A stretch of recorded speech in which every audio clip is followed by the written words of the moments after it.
नमः सिद्धेभ्यः।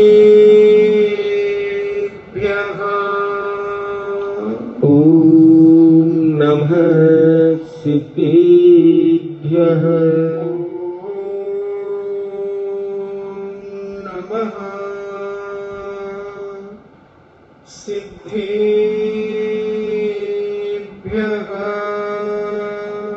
ॐ नमः सिद्धेभ्यः। अरिहन्ताणम्।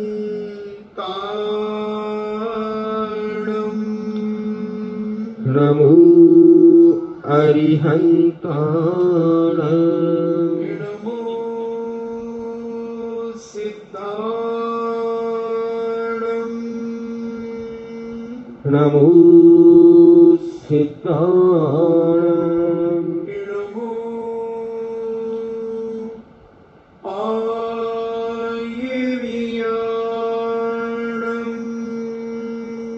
नमो आयर्याणम्। नमो उवज्झायाणम्।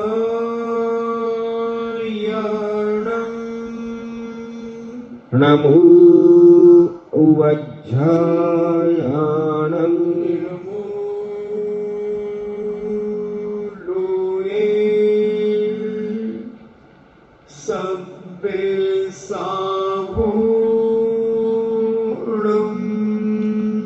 नमो लोये सब्बसाहूण। पंच परमेष्टि भगवान की जय। अहिंसामयी वीतराग विश्व धर्म की जय। देवादिदेव 1008 श्री आदिनाथ भगवान की जय।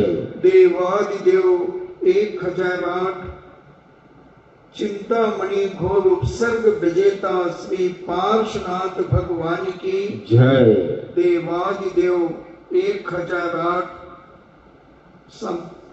शासन नायक बाल ब्रह्मचारी भगवान महावीर स्वामी की जय। परम पूजनीय आचार्य श्रोमणि गुरुवर श्री विद्यासागर कुंद महामुनिराज की जय। परम पूजनीय आचार्य श्रोमणि गुरुवर श्री विद्यासागर जी महामुनिराज की जय। परम पूजनीय निर्व्यापक श्रवण मुनि श्री सुधा सागर जी महाराज की जय। परम पूजनीय 3.9 करोड़ महामुनिराजों की जय। तपोदय अतिशय क्षेत्र की जय। परम पूज्य शिलक श्री गंभीर सागर जी महाराज की जय। स्वामी स्वामी। चर्चा चल रही है पूज्य मुनिराजों के मूल गुणों की।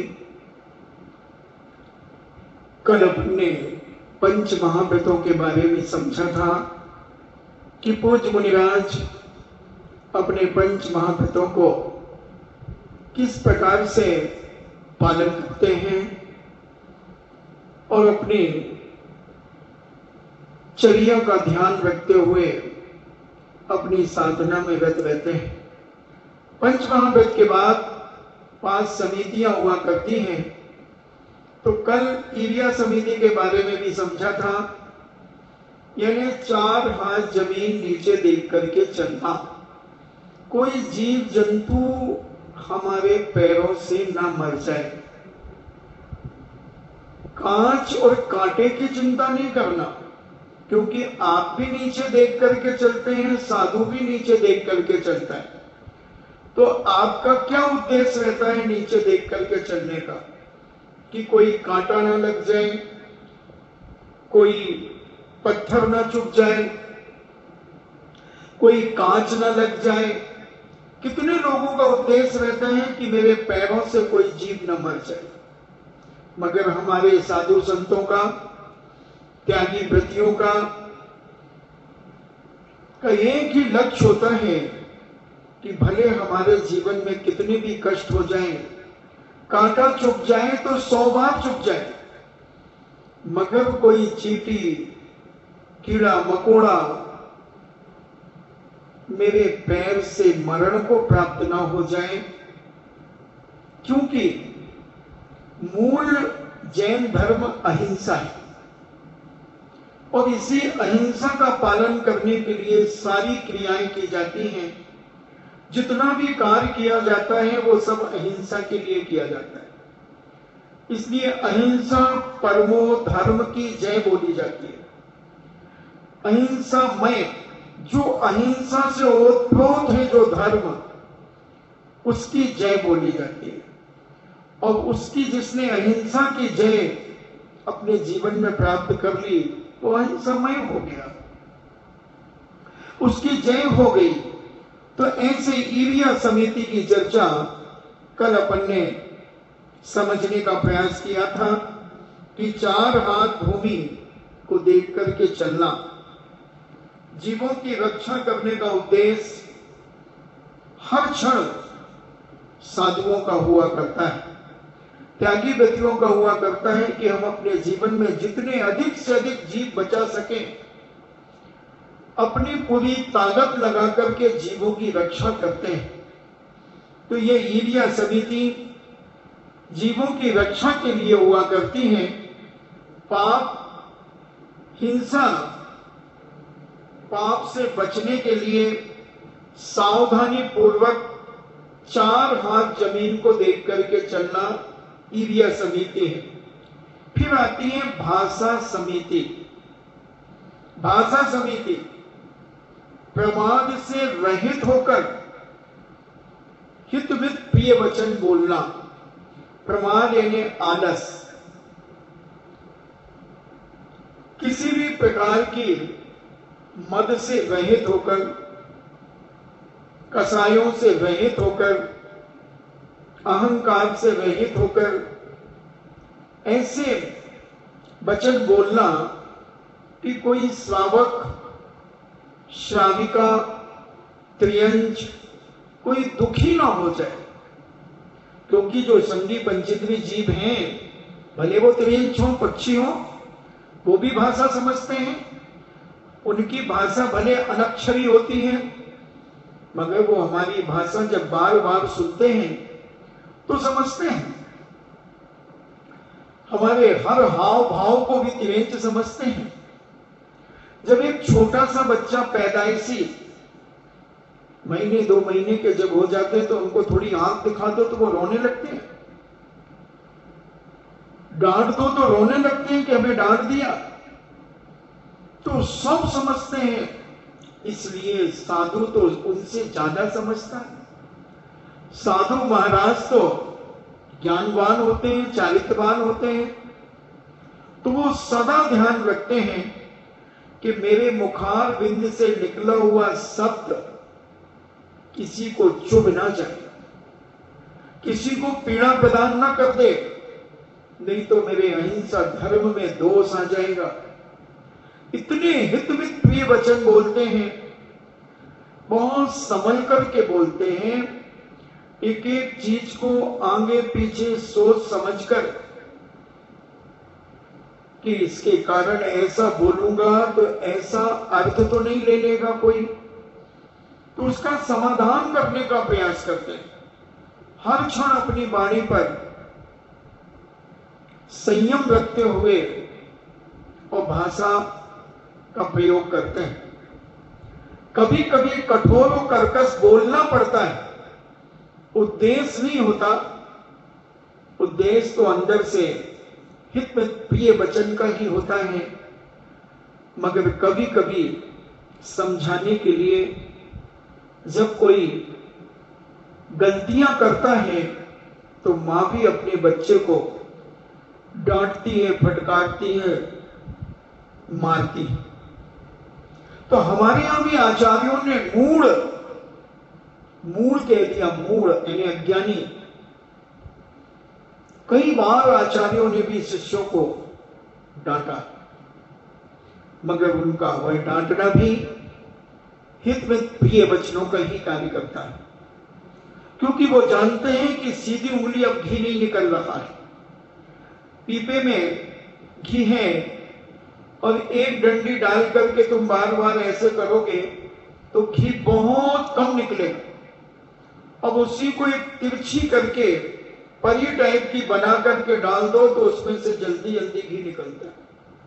तो ऐसे ही आचार्य महाराज साधु संत देखते हैं कि श्रावक मिथ्यात्व को नहीं छोड़ रहा है, तब उन्हें क्रोध नहीं आता, उनकी वाणी में ही कठोरता आती है और अंदर से इतने कोमल होते हैं, विचार करते हैं कि हे भगवान, इनके जीवन में ये सत्य मार्ग कैसे प्रकट होगा, इनका कल्याण कैसे होगा।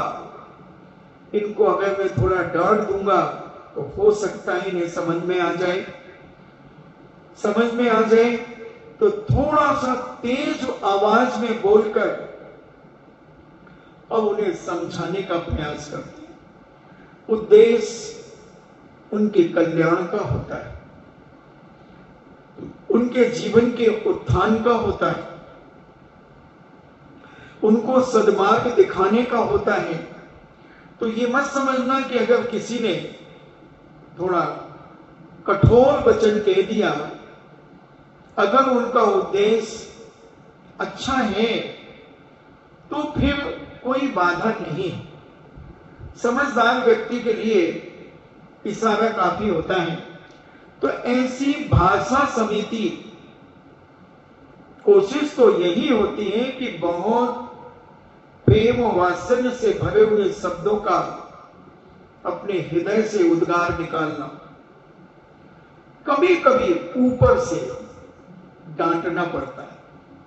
हमने आचार्य श्री को कई बार देखा कि अभी बहुत अच्छी बात कर रहे थे और किसी शिष्य से कोई गलती हुई है और वो शिष्य पहुंच गया, आचार्य श्री ऐसे हो जाएंगे जैसे बहुत गुस्से का, और वो कुछ बोलेगा, उठो यहां से, चलो, अच्छा मैं कह रहा हूं ना, उठो यहां से। और जैसे ही वो गया, वो नीचा सिर करके इतने हंसते हैं।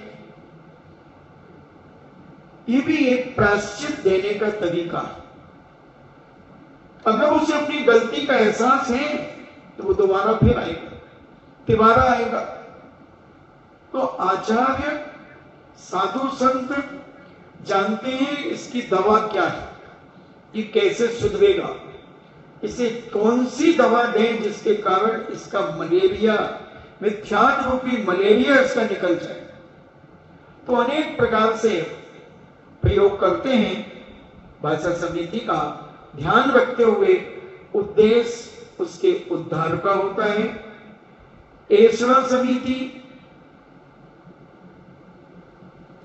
जो उद्गम आदि 46 दोष हैं, 16 उद्गम दोष, 16 उत्पादन दोष और 10 अनगार, 4 संयोजन, ऐसे 46 जो दोष हैं ये आहारचर्या में लगते हैं। अगर आपकी मर्जी हो तो ये पूरे 46 दोष भी मैं बता सकता हूं, और नहीं तो केवल ऐसा समिति को बता दूंगा। 46 दोष, 32 अंतराएं, ये सब हम बताएंगे आपको। तो ऐसे 46 दोष जो ऐश्वर्य समिति के अंतर्गत आते हैं, उन नियमों का पालन करके, इन्हें उन दोषों को पालन करके उच्च कुल श्रावक के घर पर प्रासुक आहार लेते हैं। श्रावक के घर पर प्रासुक आहार लेते हैं। उद्गम आदि जो दोष हैं उनको अपन बताएंगे, अभी पहले पूरे 28 गुण समझ लें। तो ऐसा पूज्य मुनिराज आहार करते हैं, इन्हें उनका नियम से पालन, 16 उद्गम, 16 उत्पादन, 10 अनगार, 4 संयोजन, ऐसे 46 दोष होते हैं। उन दोषों का अपने जीवन में समझ करके, जान करके, उनको जानते हुए, उनका पालन करते हुए अपनी ऐष्णा समिति का चर्या करते हैं, समिति करते हैं। ऐष्णा यानी देखना। आपने देखा होगा मुनिराज अपनी अंजलि को देखते हैं, ये अंजलि खुलेगी नहीं, ये ध्यान रखना। कहीं ना कहीं से स्पर्श रहेगी, यहां से स्पर्श हो सकती है, यहां से हो सकती है, यहां से हो सकती है, यहां से हो सकती है, ऐसी नहीं खुल सकती। अगर ये दोनों हाथ छूट गए तो अंतराय, अंतराय। मुझे ध्यान आ रहा है जब 1987 में आदिकाल दीक्षा हुई और क्षुल्लक दीक्षा हुई तो बहुत सारी आरिकाओं कि जब वो हार करके आती है तो कहते नमोस्तु महाराज जी, अंतराय हो गया। क्या हुआ? अंजलि छूट गई, अंजलि छूट गई, नई नहीं थी। पाचासी में कहा कहीं से स्पर्श नहीं थी, उंगलियां टच नहीं थी कहीं से, अंगूठा, उंगली, हथेली कहीं से भी। बोले नहीं, आदत नहीं थी ना महाराज जी, थाली में खाने की थी, तो वो ऐसे कर लिया तो अंतराय हो गया। तो अंजलि तो ऐसा देखना, सच्चे मुनिराजों को या तो इस उंगली के उंगली डाले रहते हैं और फिर यूं अपना देख करके शोधन करके और फिर आहार को ग्रहण कर लेते। तो ऐसी ऐसा समिति। फिर आदान निक्षेपण समिति। आदान निक्षेपण समिति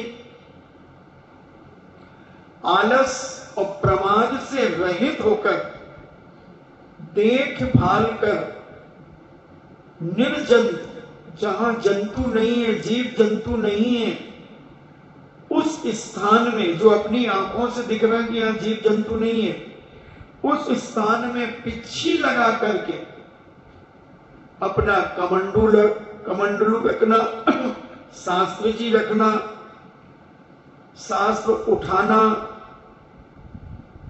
आदि कोई भी कार्य, कोई भी वस्तु उठाना, रखना प्रमाद से रहे। सबसे पहले ऐसे नहीं इधर उधर देख रहे हैं और पीछे यहां लगा ली और उधर देख रहे हैं, क्या देखा? नहीं, जिस कार्य को कर रहे हो वहां मन वचन काया की एकाग्रता होना चाहिए। तो प्रमाद सबसे पहले जैन दर्शन प्रमाद को छुड़ाना चाहिए, आलस। और अभी सबको आलस बढ़ रहा है। लॉकडाउन में इतने लोगों को आलस बढ़ गया कि जब देखो जब पता चलता सो रहे।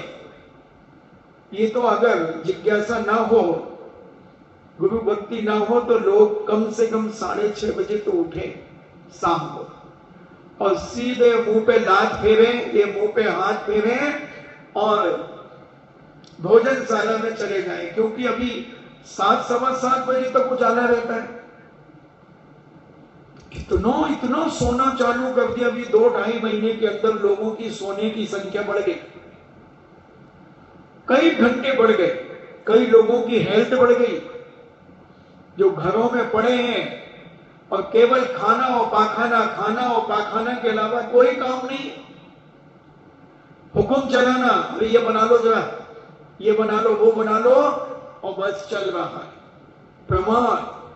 इसलिए प्रमाद को सबसे पहले साधु त्यागी व्यक्ति को कहा प्रमाद से बचो, आलस से बचो।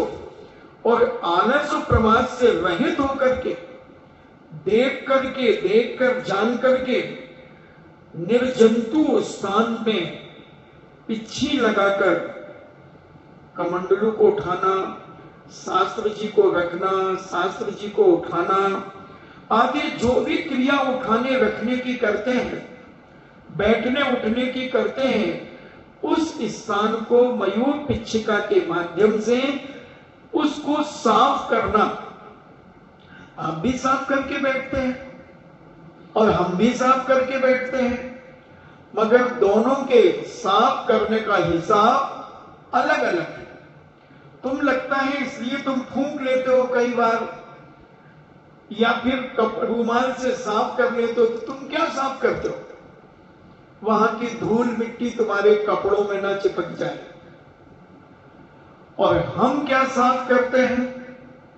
हमारा हिसाब अलग है, तुम्हारा हिसाब अलग है। हमारा ये लक्ष्य है कि इस जगह पर जीव जंतु हो सकते हैं, हमें भले आंखों से नहीं दिख रहे हैं, फिर भी हमें यहां बैठना है, तो उसको पीछे से परिमार्जन करेंगे।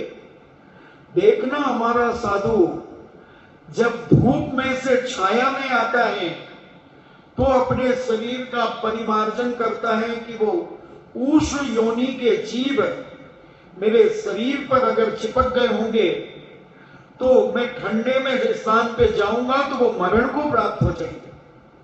इसलिए पूरे शरीर से पीछे का परिमार्जन करता है, पीछे से।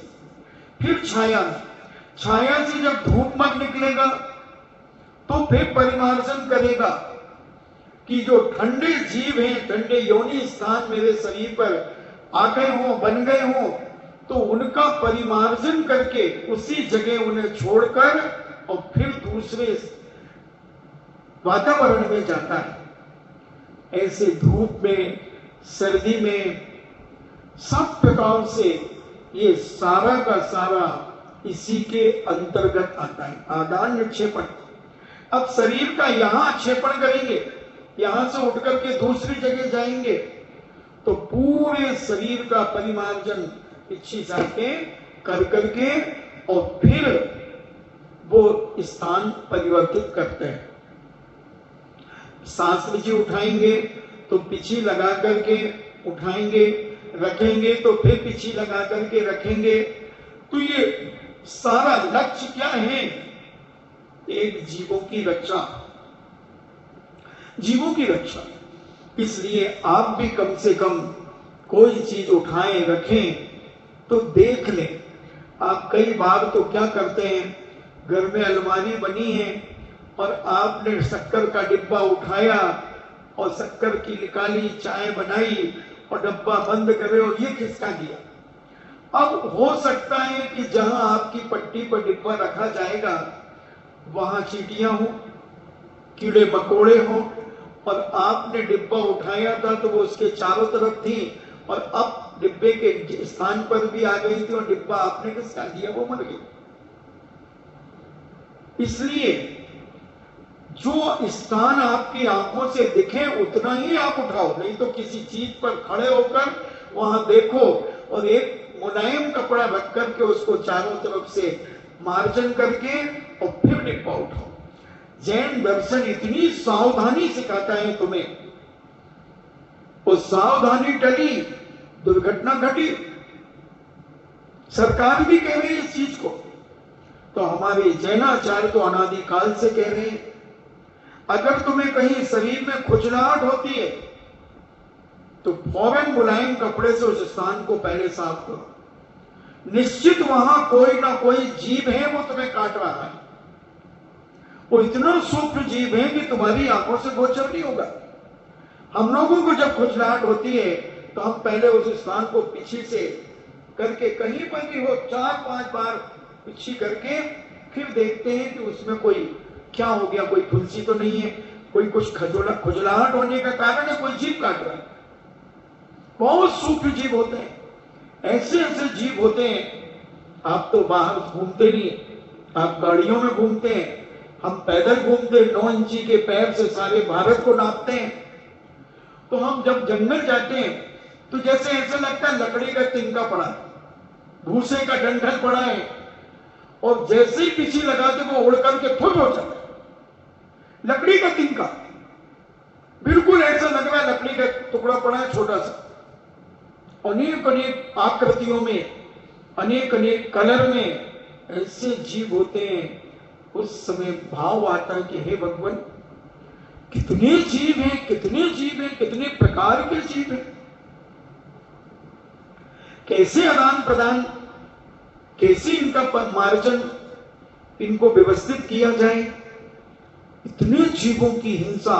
इसलिए कोई भी वस्तु उठाओ, रखो, अपने पास एक कोमल वस्त्र रखो और उस कोमल वस्त्र से उसको साफ करके ही उठाओ।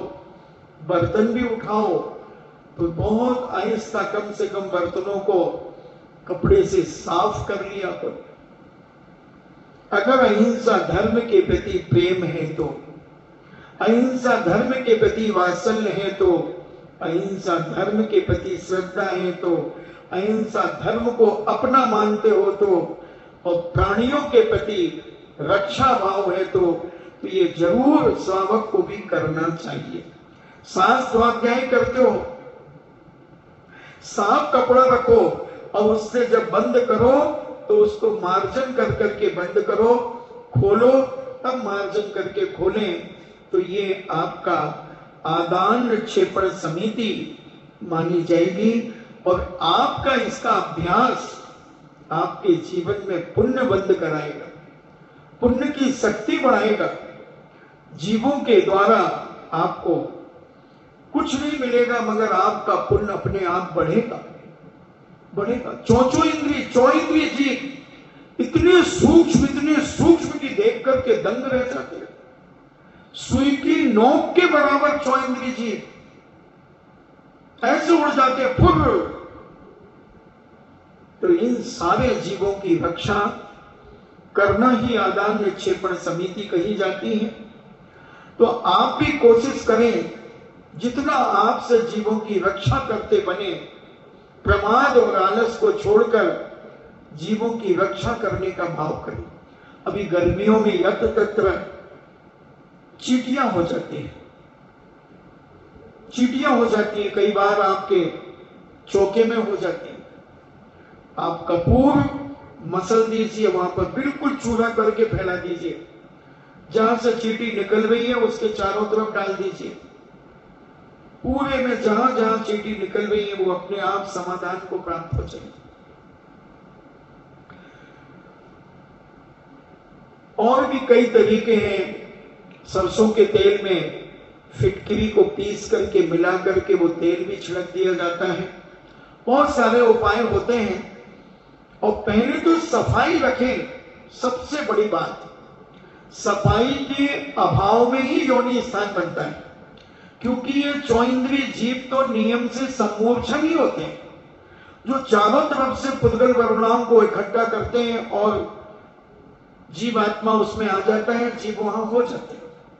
मच्छर है, मक्खी है, ये सब 4 इंद्रिय जीव सम्मोचन। ये कोई नर्मदा से पैदा नहीं होते हैं, ये कोई अंडे से पैदा नहीं होते हैं, ये सम्मोचन होते हैं। और इनको बचाना हमारा कर्तव्य है। संगी पंचेंद्रियों में असैनी तो बचाना ही है, बाकी सूक्ष्म जीवों को भी बचाना। इसलिए आदान निक्षेपण समिति हम अपने जीवन में, भले आप अभी साधु नहीं हैं, मगर जितना आप जीवों को बचाएंगे उतना उतना पुण्य आपके खाते में जमा होता चला जाएगा। विसर्ग समिति, विसर्ग ये क्या है? सावधानी पूर्वक जीव रहित स्थान पर मल मूत्र का विसर्जन करना। तो ये विसर्ग समिति है। अब इसमें क्या करना है? क्या करना है हमारे? कुछ नहीं, अपने दरवाजा खोला, सेप्टिक टैंक में गए और वापस आ गए, कोई परेशानी नहीं। बाथरूम में गए, अपनी सुसु करके आ गए। नहीं, साधु नहीं कर सकता। साधु पिछी लगाएगा, पिछी लगाएगा और उसको साफ करेगा, जीव जंतु रहित स्थान बनाएगा और उसके बाद फिर लघुशंका का मलमूत्र का विसर्जन करेगा।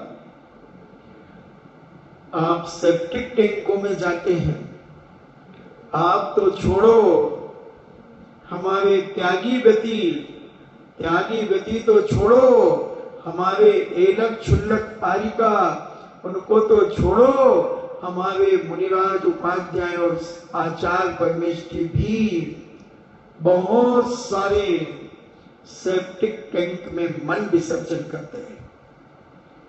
अब वो कहां विसर्ग समिति पल रही है? पिछी कहां लगाएंगे वो?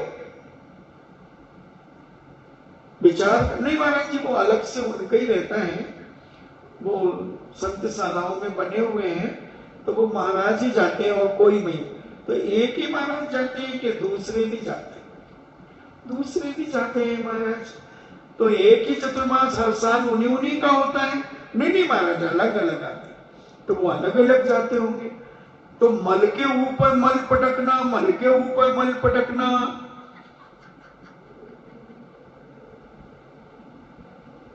इधर बैठो ना, इधर भी तो चल रहा हो कूलर।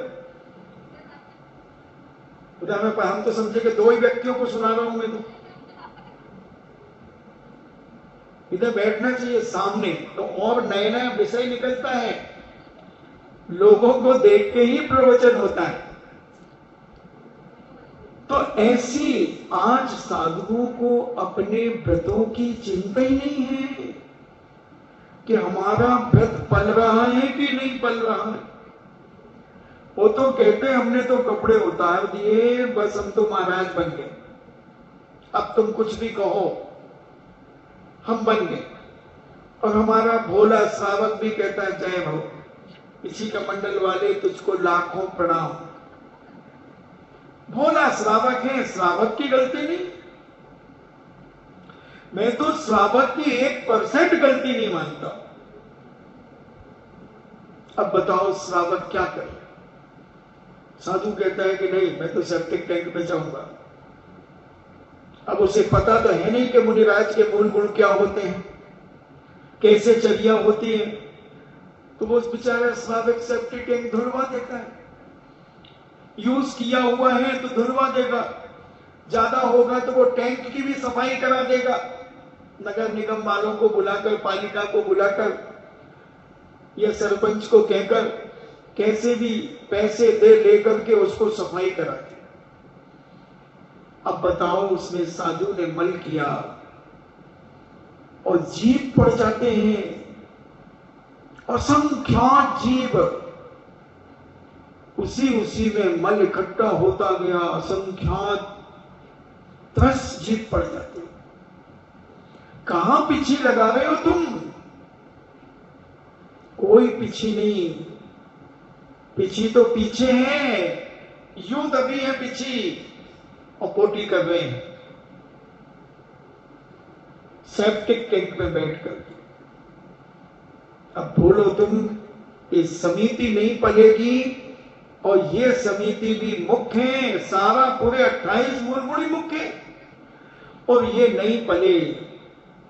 तुमने जीव रहित स्थान पर मल विसर्जन नहीं किया तो कितना पाप,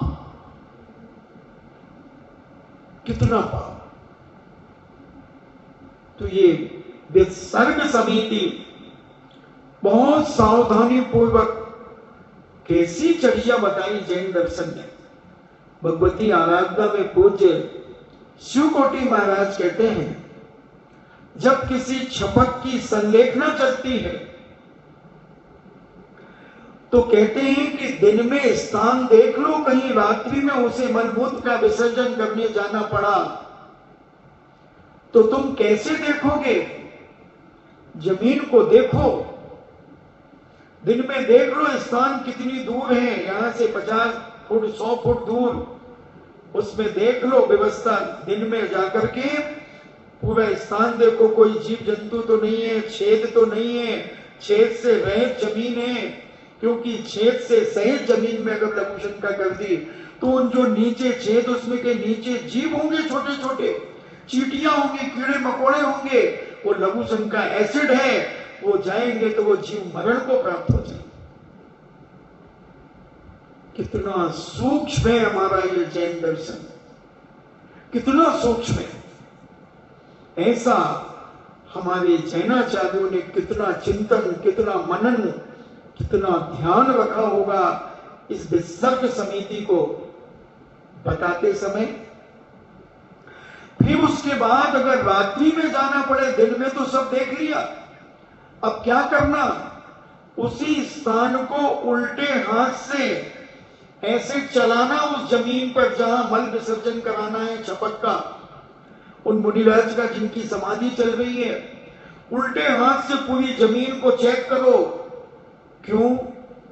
कोई जीव जंतु हो तो तुम सीधे हाथ से करेंगे तो तुम्हें काट देगा। मान लो बिच्छू है तो तुम फिर कल दूसरे दिन आहार कैसे करोगे? तो उल्टे हाथ में काटेगा, उल्टे हाथ में कोई कीड़ा काट लेगा तो कोई बात नहीं, सीधे में काटेगा तो इसलिए उल्टे हाथ से पूरी जमीन को ऐसे देखते हैं, फिर उन्हें ला करके विसर्जन कराते हैं मलमूत्र का। और जिनको केवल पिछी लेकर के ही घूमना है तो वो तो सेप्टिक टैंक में जा रही रहे। बहुत सारे साधु जाने, बहुत सारे साधु जाने, बड़ी वेदना होती है। और उसके बाद भी अहंकार कितना, मैं साधु हूं, और गुण मूल गुण कितने पल रहे हो कितने नहीं पल रहे हैं, कोई चिंता नहीं है। तो ऐसी विसर्ग समिति में मलमूत्र आदि का विसर्जन जीव जंतु रहित स्थान पर बड़ी सावधानी पूर्वक करना। कहां करना? कहीं भी बैठ जाना, रोड पे बैठ जाना नहीं, आवागमन के स्थान पर नहीं करना, जहां जानवरों के रुकने के स्थान है वहां नहीं करना। जंगल में भी बहुत विवेक रखने की बात कही, नाली में मत करना, क्योंकि नाली में करोगे उसमें मल सड़ेगा, वो पाप के भागीदार तुम बनोगे। इसलिए पहले जो परंपरा थी, हमारे लोग जंगलों में जाते थे, कितने जानवरों के पेट भर जाते थे, कितने जानवर पलते थे, और अब कितने जीव सड़ते हैं, सड़ते हैं। जैसे जैसे भौतिकवाद बढ़ा वैसे वैसे लोगों का पाप बढ़ा, पुण्य घटा और पाप बढ़ा। तो ऐसी ये 5 समितियों की चर्चा की, ईरिया समिति, भाषा समिति, देशना समिति, आदान निक्षेपण समिति और विसर्ग समिति। ऐसी 5 समितियों को अपन ने समझा। फिर इसके बाद मुनि महाराज के आवश्यक करने योग्य कार्य, जिन्हें आवश्यक कहलाते हैं, तो वो 6 आवश्यक प्रतिक्रमण, जो शायद हम आचार्य परमेष्ठी के 36 मूल गुणों के समय पर इनको बताया था, कोई बात नहीं, अपन फिर से समझ लेते हैं। तो प्रतिक्रमण, व्रतों में लगे हुए दोषों का निराकरण करना, करने के लिए जो प्रतिक्रमण दंडकों को पढ़कर मेरे पाप मिथ्या हो ऐसा उच्चारण करना, यह प्रतिक्रमण है। इन्हें जो भी व्रत हैं पूज्य मुनिराजों के, उनमें जो दोष लगते हैं उसका प्रतिक्रमण होता है। जैसे आप आलोचना पाठ पढ़ते हैं, आप गृहस्थ हैं, तो आलोचना पाठ में आपके गृहस्थों की क्रियाएं की आप निंदा करते हैं अपनी गलती की। कपड़े धोने में आपको जो दोष लगता है, झाड़ू आदि बुहारी करने में, भोजन बनाने में, अग्नि जलाने में आदि आदि जो दोष लगते हैं उसकी आप क्षमा याचना करते हैं, प्रार्थना करते हैं क्षमा की। तो ऐसे ही व्रती श्रावक से लेकर के पूज्य आचार्य परमेष्ठी तक और आगे बढ़ जाए, यानी गणधर परमेष्ठी तक दिन में 3 बार प्रतिक्रमण करते हैं, 3 बार प्रतिक्रमण करते हैं। रात्रि प्रतिक्रमण, देवसिक प्रतिक्रमण और ईरिया पथ भक्ति प्रतिक्रमण, जो हम लोग दोपहर को करते हैं ना, 11:15 बजे, 11:30 बजे। तो ये ईरिया पथ भक्ति प्रतिक्रमण है कि हमारे आने जाने में, आहारचर्या में आने जाने में जो दोष लगे उसकी हम निंदा करते हैं। कभी तेज चल गए हो, डबडब चलिया की हो, कभी इतने धीरे चल गए हो, आदि आदि। तो ये सारा प्रतिक्रमण एक दिन में 3 बार होता है। प्रातः जो भी साधु जितने बजे उठते हैं, उठ करके पहले प्रतिक्रमण करते हैं, फिर सामायिक करते हैं, फिर सामायिक पाठ पढ़ते हैं, फिर स्वयंभू स्तोत्र करते हैं, और भी अगर उनके पाठ आदि के नियम हैं तो वो करते हैं। फिर उसके बाद मध्याह्न में आहारचर्या के बाद इरियापत भक्ति प्रतिक्रमण, फिर देवसिक प्रतिक्रमण, जो दिन भर में जो दोष लगे हैं उसका प्रतिक्रमण करना। फिर इसके बाद एक पाक्षिक प्रतिक्रमण होता है। हर 14 को, अगर 14 को किसी कारण से नहीं कर पाए, बिहार आदि चल रहा है, स्वास्थ्य आदि खराब है, या और भी कोई ऐसे निमित्त मिल गए हैं, तो फिर 14 को ना करके पूर्णिमा को करें। अगर उस 14 को नहीं किया तो फिर अमावस्या को करें।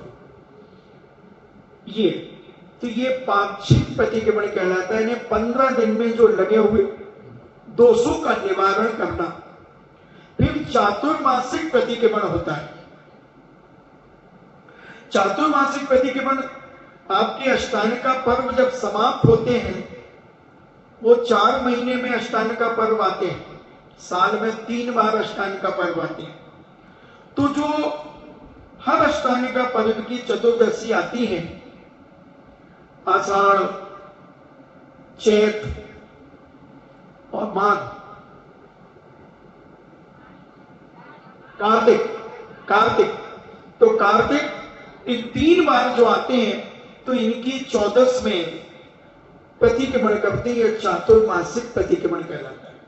फिर एक संवत्सरी प्रतिक्रमण कहलाता है। संवत्सर तो जो दशलाक्षण पर्व के बाद, यानी दीपावली के समय पर जो 14 आती है, भगवान मोक्ष जाने के बाद, उस समय बड़ा प्रतिक्रमण जिसे संवत्सरी प्रतिक्रमण कहते हैं।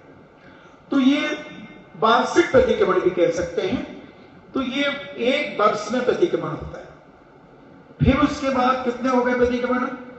देवसिक, रात्रिक, इरियापत, पाक्षिक, चातुर्मासिक और संवत्सर।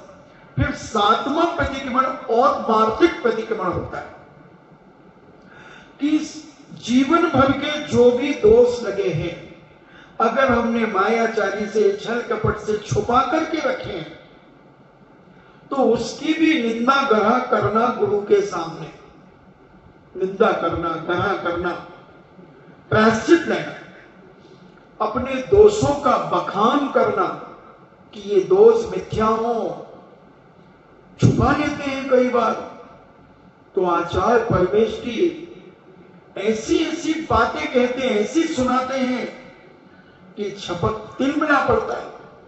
समाधि के समय वो 100 अंदर की बातें निकाल देता है, सब कुछ बता देता है वो, और मार्गिक प्रतिक्रमण कहलाता है।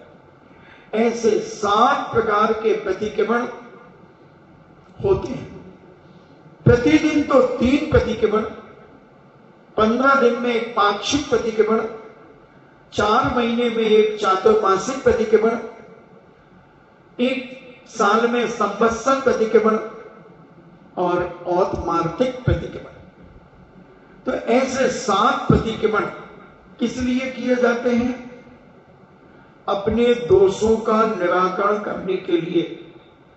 लगे हुए व्रतों में दोष का निवारण करने के लिए ये प्रतिक्रमण पूरा दंडक पूर्वक, दंडक यानी नमोकाय मंचतारी मंगलम आदि, फूलसामी आदि जो स्तुतियां, ऐसा पढ़ करके मेरे सभी पाप मिथ्या हो गए, ऐसा उच्चारण करें। ऐसी भावना भाई, जो गलती हो गई वो दोबारा गलती ना हो।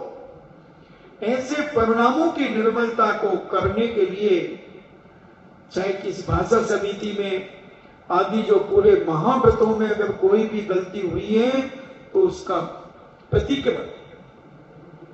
फिर इसके बाद आता है प्रत्याख्यान। भविष्य काल में होने वाले पापों का त्याग करना तथा विषय वासनाओं में दौड़ती हुई इच्छाओं का निरोध करना कि भविष्य में तो ये गलती होना और वर्तमान में अगर हो गई है तो उसका निरोध करना, ये प्रत्याख्यान। और प्रत्याख्यान का अर्थ होता है त्यागना, भूल जाना, मुकर जाना, छोड़ देना।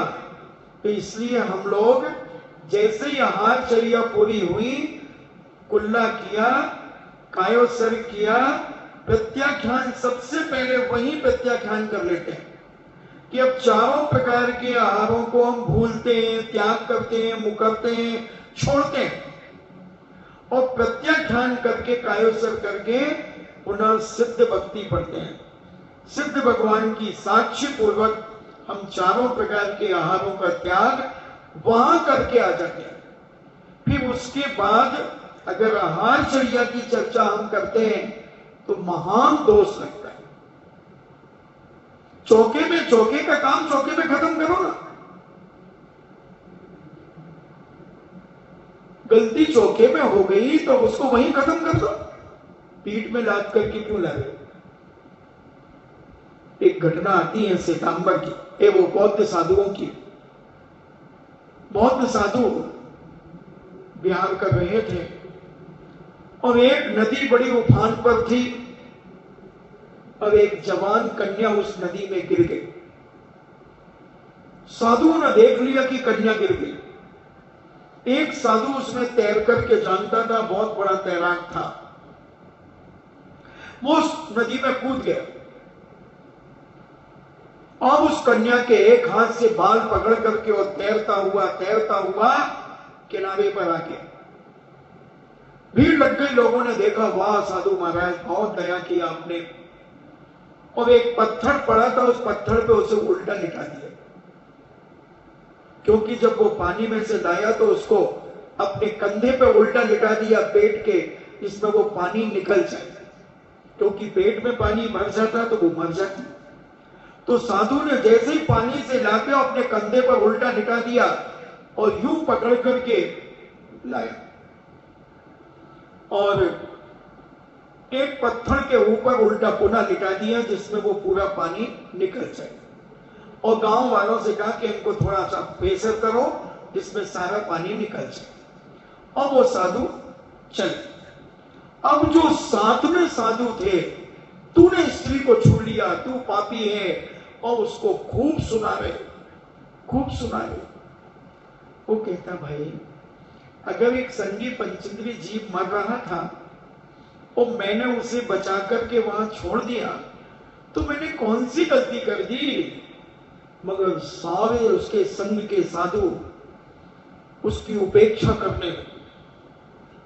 उसने कहा कोई बात नहीं, चलो बौद्ध के पास चलते हैं, गुरु महाराज के पास चलते हैं। और सारे साधुओं ने मिलकर उसकी शिकायत की। बोले बनते ये पापी है। बौद्ध ने कहा कौन सा पाप किया? बनते इसने स्त्री को छुआ, जवान स्त्री को छुआ। अच्छा, कहां है वो स्त्री? कहां है? कौन सी स्त्री को छुआ? यहां है? नहीं। कहां है? वो बनते नदी में गिर गई थी, तो इसने नदी में से निकालकर कंधे पे रखकर और उसको एक पत्थर पे उल्टा लिटाया। अच्छा, तो क्यों ऐसा किया? हाँ, वो स्त्री कहां है? वो तो वहीं छोड़ के आ। अच्छा, तो तुम सब प्रायश्चित के भागीदार हो। कौन? जिनने शिकायत की। क्यों? तुम तो उस स्त्री को अभी भी लेकर के आए हो, तुम तो अपने अपने कंधे पे लाते हो उसे, वो तो वहीं छोड़ आया,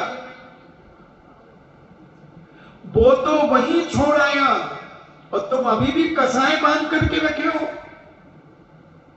कितने दिन हो गए? बनते 1 साल हो गया। 1 साल पहले इसने नदी से निकाली थी। वो कहता मैंने तो दया भाव से निकाली थी कि वो मर ना जाए। तो मौत कहते हैं वे पापियों, तुम प्रायश्चित के अधिकारी हो, तुम्हें इतने दिन तक ये कसाय रखना चाहिए थी।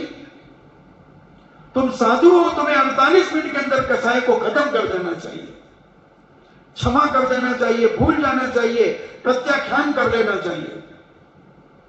मगर तुम कैसे बेवकूफ हो, तुम कितने अहंकारी हो, मायावी हो, उसको लांछन लगा रहे हो और तुम उससे बड़े पापी हो। तुम उस पाप को लेकर के 1 साल से घूम रहे हो, उस स्त्री को कंधे पर रखकर के तुम 1 साल से घूम रहे हो। बोले नहीं, कैसे नहीं, मन में तो तुम्हारे वो स्त्री है। साधु की चर्या बड़ी अजूबी होती है, तत्काल खत्म करता है, कितना बड़े से बड़े विकल्प क्यों ना हो जाएं। एक अंतर मुहूर्त में भूल जाता है, प्रत्याख्यान कर लेता है, उसे साधु कहते हैं, उसे साधु महाराज कहते हैं, संत कहते हैं, मुनिराज कहते हैं, उपाध्याय कहते हैं, आचार्य परमेष्ठी कहते हैं, गणधर परमेष्ठी कहते हैं। ऐसे फालतू में फ्री में नहीं मिलता ये पद। इस पद के लिए बहुत पापड़ बेलना पड़ते हैं बंधुओं। इसलिए पूरे 2.5 द्वीप में 6ठे गुणस्थान से लेकर 14वें गुणस्थान तक के मुनिराज 3 कम 9 करोड़ मुनिराज अधिक से अधिक होते हैं, इससे ज्यादा नहीं होते। 45 के 29 अंक प्रमाण मनुष्यों की संख्या, उसमें कितने से मनुष्य हैं, कितने से मनुष्य। 700 करोड़ व्रती हैं, 1300 करोड़ 13 करोड़ व्रती हैं और 700 करोड़ सम्यक दृष्टि है। पूरे 2.5 द्वीप के अंदर। इसलिए विचार करो, अपने आप में संभलने का विचार करो, प्रत्याख्यान करो, जो हुआ सो हुआ, मत खोदो कुआ लोग देंगे बस हुआ, इतने में बोला सुआ और मिलकर के खाओ मालपुआ। कहां कसाय में उलझे हो, कहां राग देश में उलझे हो। उसने वो कह दिया, उसने वो कर दिया, इसने ये कर दिया। अरे जान दो ना, खत्म करो। जय सिया राम, हो गया काम, खत्म करो बंधुओं। यही साधुता है, यही प्रत्याख्यान है। फौरन निकालो दिमाग से। तो ये नगर पालिका का कचरा घरेगा ये मस्तक हमारा, टिकट घरेगा ये, कि दुनिया की गंदगी हम इसमें पटकते रहे। दुनिया की गंदी चीजें हम अपने दिमाग में रखते रहे। ये तो वो स्वच्छ पवित्र दिमाग है, शुद्ध शाकाहारी दिमाग है। यहां राग देश कसायों की बातें रुकती नहीं, फटाक से निकालो। साधक ऐसा ही सोचता है और निकालने की पूरी ताकत लगा देता है। तो ये प्रत्याख्यान की बात कही, प्रतिक्रमण की कही, प्रत्याख्यान की बात कही। अब समता परिणाम, समता परिणाम राग देश में विचारों से चित्त की वृत्ति को पृथक करके, इन्हें अलग करके माध्यस्थ भाव से रहना व आप्त रौद्र ध्यान से रहित होकर धर्म और शुक्र ध्यान में लीन हो जाना समता कहलाती है। समता भाव, ठीक है, जो हो गया, भूल जाओ। साधु की बात बता रहा हूं, समता परिणामी साधु की, सच्चे पीतरागी साधु संतों की। इसलिए मैं कहता हूं कि थोड़ी अंधी भक्ति नहीं, अब आई टोन आंख में डालो और अपनी आंख को थोड़ा शुद्ध करो और अच्छा देखना शुरू करो। अंधी भक्ति करने से मामला बिगड़ जाएगा। इसलिए विवेक, हमारे दाता के 7 गुणों में विवेक गुण रखा। विवेक को 7 गुण नहीं बताया, किसी दिन बताऊंगा कि दाता के 7 गुण में विवेक गुण होता है। तो ऐसे समतामय भाव, अपने विचार, अपने चित्त को, अपने मस्तिष्क को इतना सरल समतामय बना लो, ममता से हटाकर समता धारण कर लो।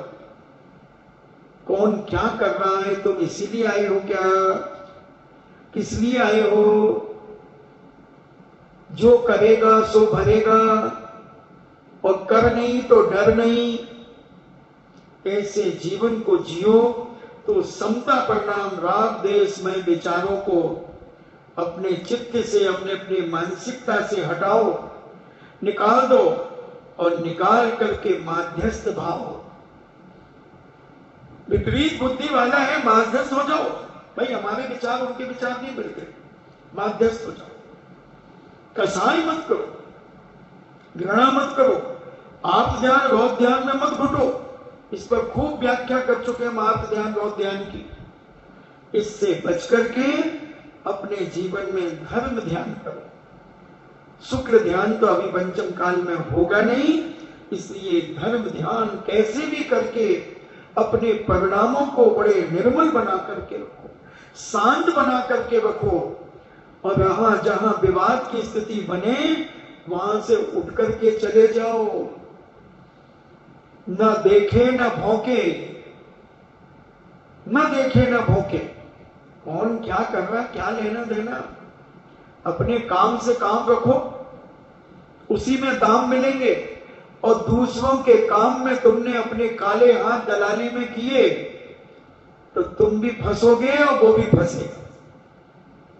इसलिए जो साधक, जो त्यागी व्यक्ति अपने काम से काम रखते हैं वो बड़े आनंद में रहते हैं। उन्हें कोई विकल्प ही नहीं उनके जीवन में होता, मस्त रहता है। ऐसा समता परिणाम जीवन में धारण करते हैं हमारे पूज्य आचार्य परमेश्वरी, उपाध्याय परमेश्वरी और साधु परमेश्वरी, और गणधर परमेश्वरी तो रखते ही है समता परिणाम। फिर इसके बाद स्तुति, स्तवन कहो, स्तुति कहो, 24 भगवान की स्तुति करना, चतुर्विंशति तीर्थंकरों के गुणों का कीर्तन करना, गुणानुवाद करना, उनकी भक्ति करना। जैसे तुम चाहो तो स्वयंभू स्तोत्र तो पढ़ा है, वो नहीं पढ़ सकते, और जो पढ़े तो सोने में सुहागा, उनके मुंह में घी शक्कर। और जो नहीं पढ़ सकते तो उनके लिए एक सुप्रभात स्तोत्र छोटा सा है, 16-17 श्लोक है, उसमें 24 तीर्थंकर की स्तुति आ जाती है। और भी चतुर्विंशति स्तुतियां हैं, तो वो पढ़ना ही चाहिए। 24 भगवान की संस्कृत में भी स्तुति है, प्राकृत में भी है, और एक भूपाल कवि हुए उन्होंने भी लिखी है स्तुति।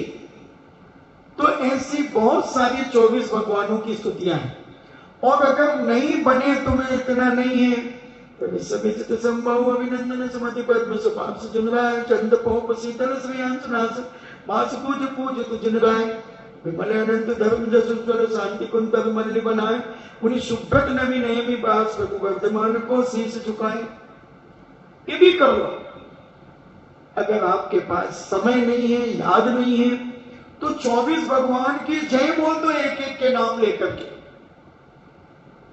तो मुनिराज ऐसा स्तवन करते हैं, स्तुति करते हैं 24 तीर्थंकरों की।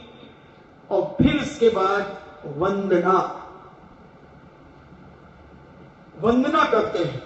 एक तीर्थंकर की स्तुति कर रहे हैं, वंदना करते हैं, और एक से अधिक जब हम करते हैं तो वो स्तुति कहलाती है। तो ऐसे वंदना बड़े विनय के माध्यम से पूज्य पुरुषों के प्रति बड़ी मन वचन काय के द्वारा आदर प्रस्तुत करते हुए हाथ जोड़कर नमस्कार करना, एक तीर्थंकर के गुणों का गुणानुवाद करना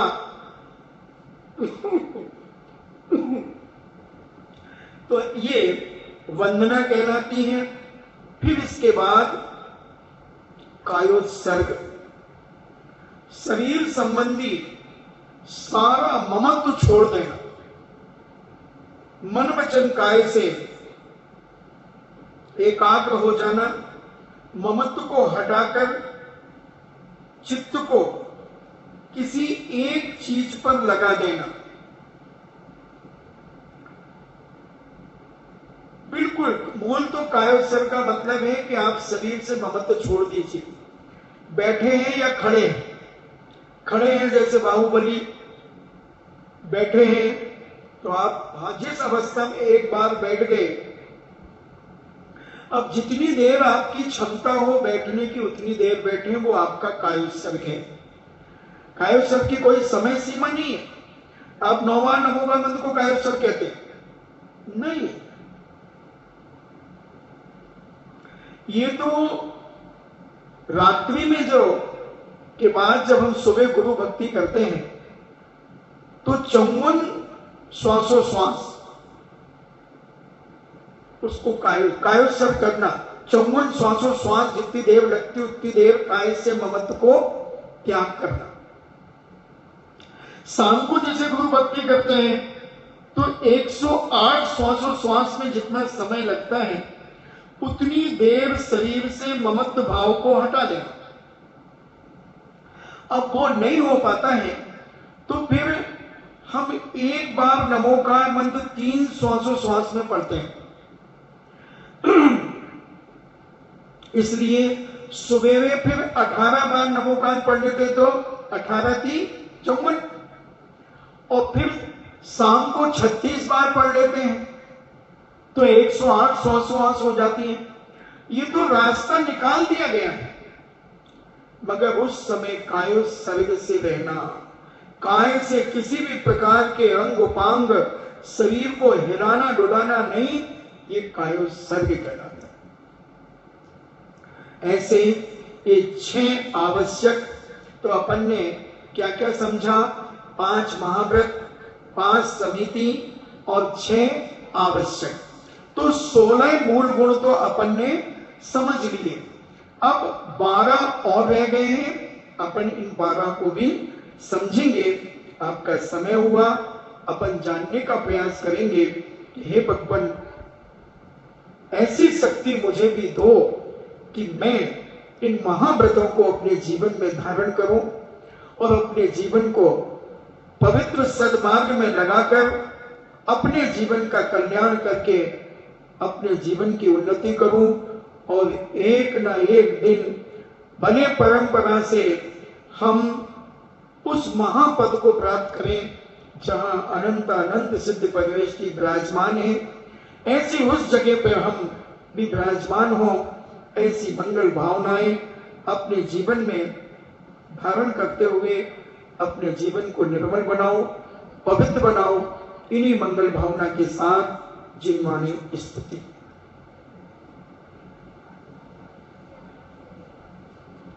जिनवाणी के ज्ञान से सूझे लोकालोक, सो वाणी मस्तके धरूं सदा देत हूँ धो। हे जिनवाणी भारती तो ही जपो दिन रैन, जो तेरो शरणा गहे सो पावे सुख चैन। देव भजो अरहंत को गुरु सेवा निर्ग्रंथ, दया धर्म पालो सदा यही मोक्ष का पंथ।